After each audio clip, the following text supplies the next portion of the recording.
Bill Gates famously once said how if you're born poor, it's not your fault. But if you die poor, it's totally your fault. Now, with over 1,700 millionaires being made every day in US alone, according to Fortune, the question is why are people still struggling? And what are the mistakes, the thoughts, and the beliefs that they're having that's keeping them poor? Well, in today's video, Insider, this is what I'm going to be revealing to you today, as I'll be breaking down the 5 signs you'll never be rich. So make sure to pay close attention to every single one of these signs, because this may be the very blockage you're having right now that's keeping you from creating the life you truly want. So make sure to pay close attention, and without further ado, let's go on to the first sign, which is you blame others. I hear this all the time from broke people out there. They say, Tim, you don't understand. I can't get results because I'm too old, I'm too young. It's my country, it's my government, it's my parents. They put blame on everybody else apart from themselves. You know, there's a great quote that went on lines of how 2 men sat behind bars. One saw stars, the other saw mud. The question is right now, is where is your focus going? Because depending on what you're really focusing on in life, you're going to begin to see more of it. And if you are putting focus on others and waiting for them to change, good luck on living your life, because you're going to struggle. You see, in psychology, we talk about something that's called self-serving bias. And researchers basically discovered how many of us will take the credit for ourselves if things are going good, but we lay blame on circumstances when things go bad. Yes, I understand blaming others is easy. Yes, blaming others may protect your insecurity and ego, but if you don't stop blaming others for your misfortune, you can never take the personal responsibility and become the captain of your own ship, meaning you can never steer it in the direction you want to go in life. So you've got to be willing to take full ownership and realize it's entirely your fault.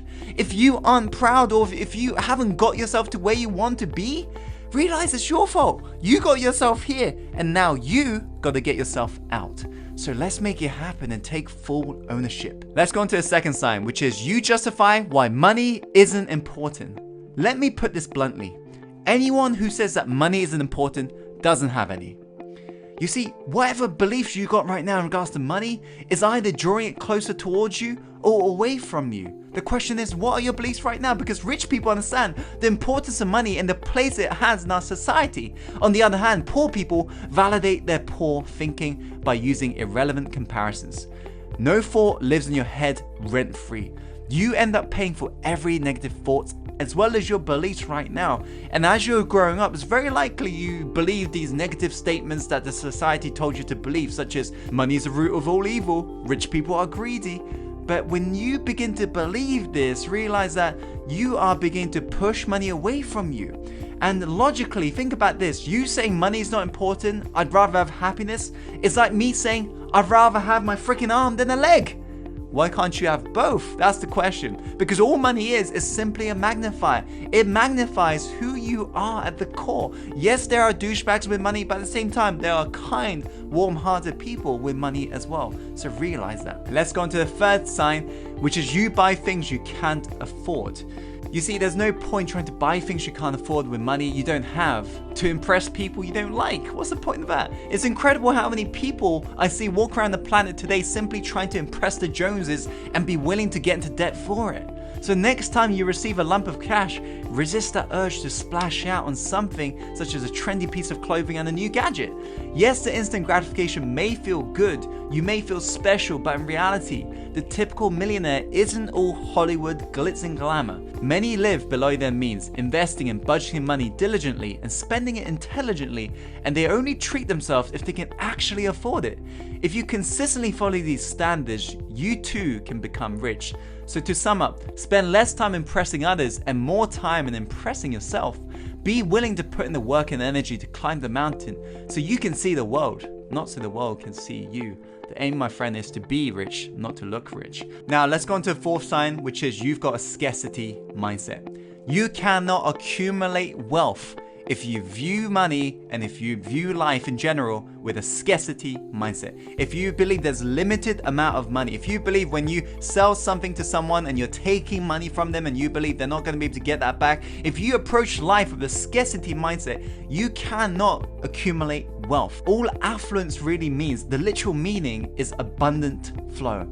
And it doesn't mean having things at all. So you've got to be willing to create the consciousness that invites the abundant flow. The moment you create that consciousness, that's when you begin to accumulate wealth. This is how truly wealthy people remain wealthy, because they approach life with abundant flow mindset. They got the consciousness that attract more wealth.